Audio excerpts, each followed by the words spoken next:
Hi everyone, Redneck Computer Geek here, and today I'd like to talk about the Maine State Inspection for Vehicles, which is the biggest ongoing scheme that ever was created in the state of Maine.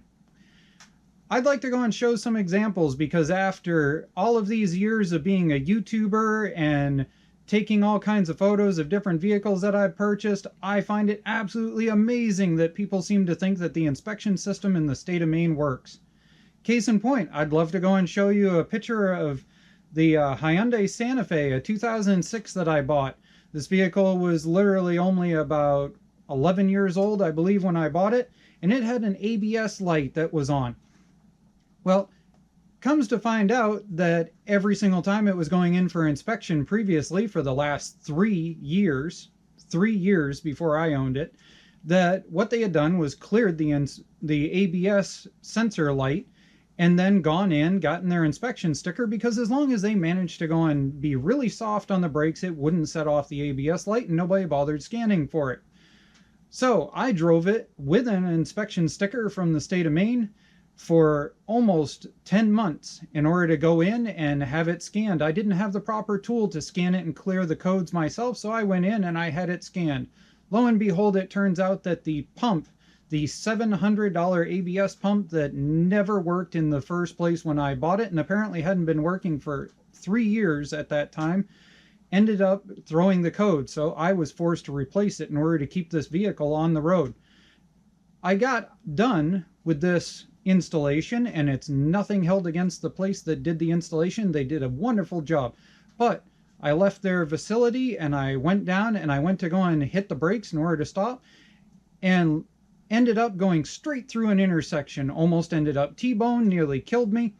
And what it ended up being was that they had replaced the pump and they had turned on all the sensors and stuff because the ABS system had gone into safety mode.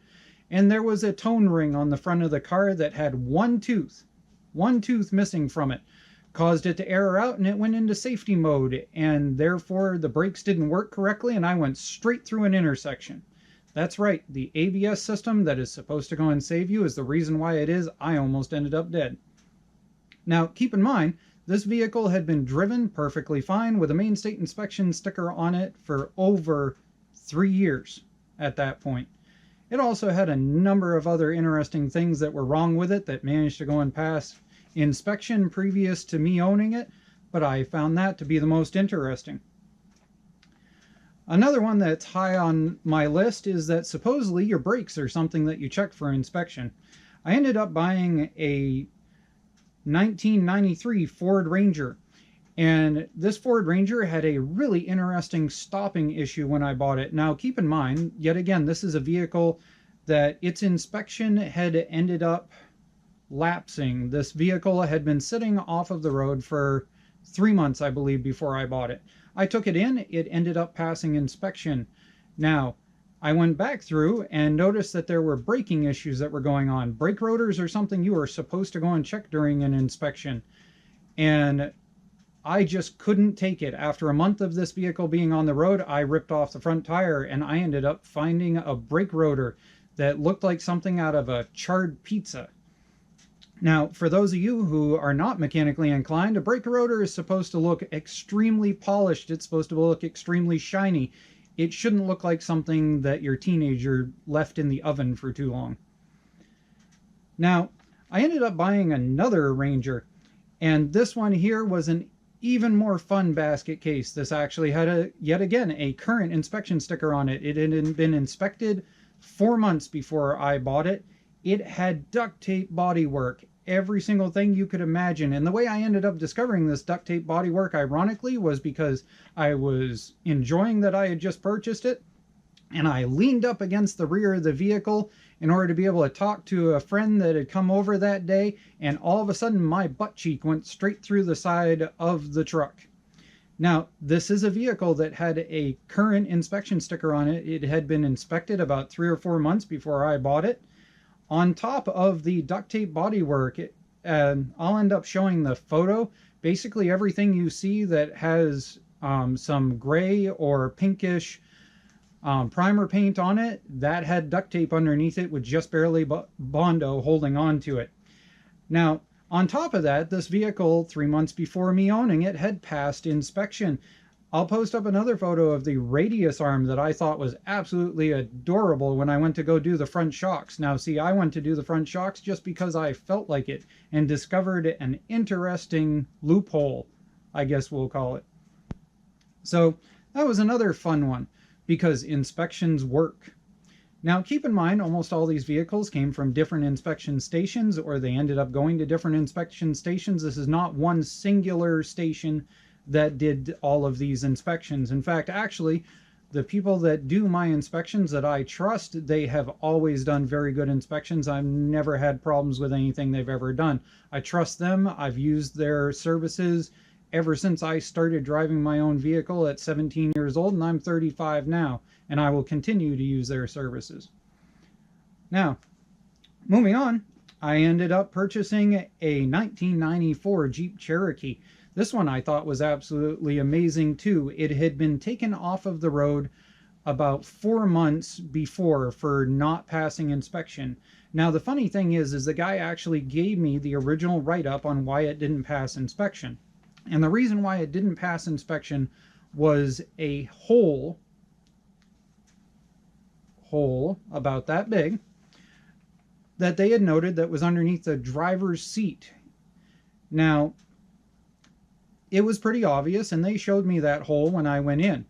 What they didn't apparently decide to investigate was that just in behind and over the rear tire, that if you just lightly tapped it with a hammer, that all of a sudden all of the entire frame rail decided to drop out from underneath the vehicle. Now keep in mind, this is a vehicle that somebody went through the effort of writing them up a bill potential for inspection that included ball joints that didn't need to be replaced. It also included tie rods that didn't need to be replaced. They were perfectly fine. I drove the vehicle for 1.5 years after that without needing to do tie rods and ball joints. And they passed inspections at my trustable location. But that hole in the frame, that was crazy, and it should have been found. But yet again, this is normal. This is what you find in the state of Maine. And it doesn't matter whether you have inspection stations or not. These vehicles are on the road, and therefore inspections just do not work. And this is in 10 years of me buying vehicles.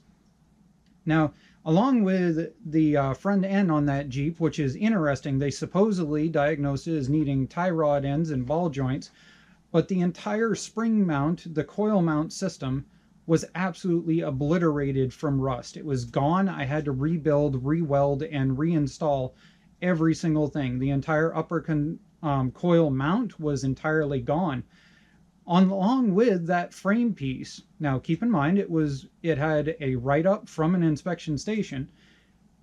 Along with that, it also had a rocker panel that was absolutely just obliterated. You could literally take a hammer, or you could take a rubber mallet, or you could take your fist and you could walk down through and go ding, ding, ding, and everything would collapse out of this vehicle. Now, this is a vehicle that was taken to an inspection station 3 to 4 months before I bought it. Yet none of this apparently was found.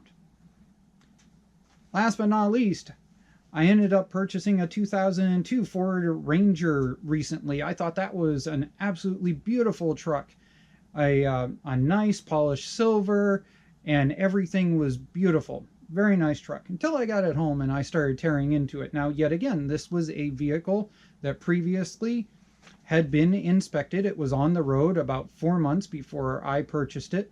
And there is no way that rust like this happens in less than a year.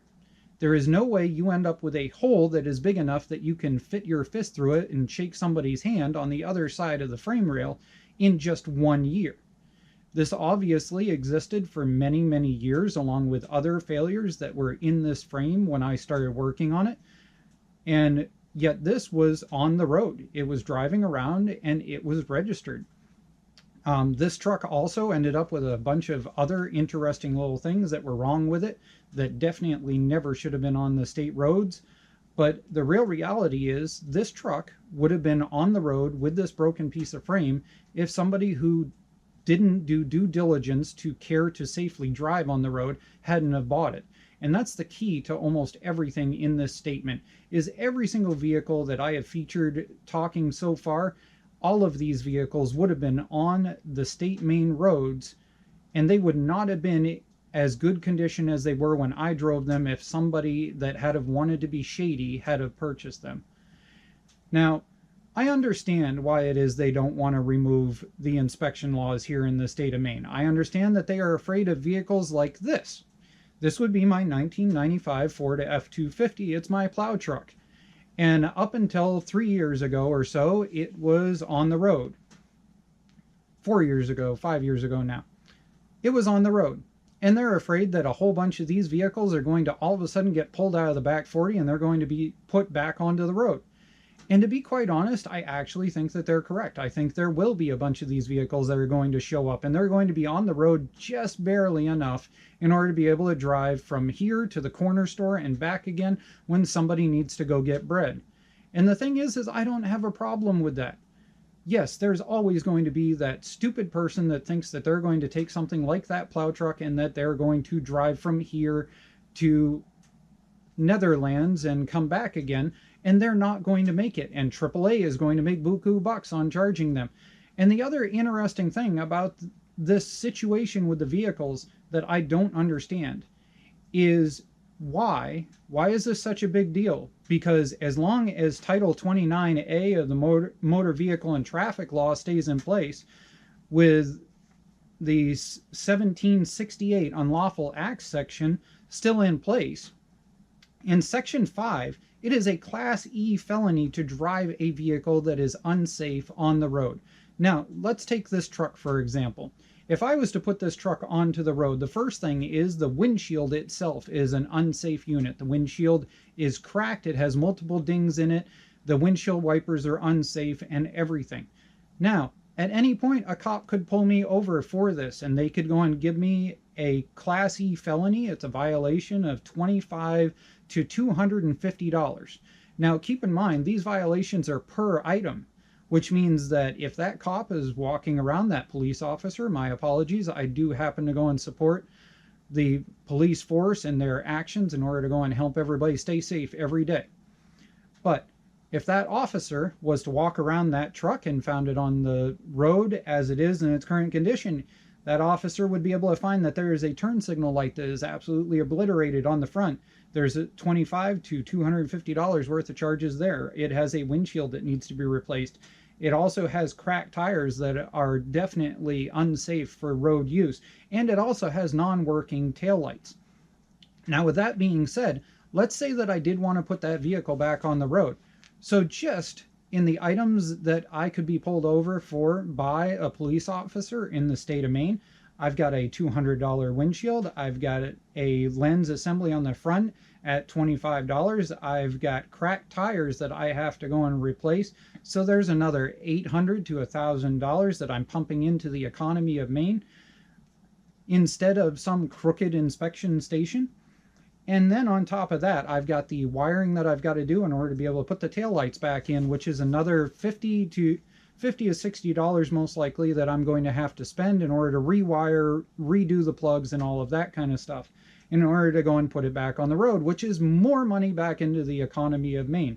So by me putting that vehicle back onto the road, the Maine economy either ends up with $1,000+ from me spending money in order to put it back onto the road, or the federal ends up being able to go and make anywhere from $100 pulling me over to $1,000 by pulling me over, and then I still end up having to go and endorse the Maine economy in order to go and get my truck back onto the road, or continue to get fines and eventually go to jail.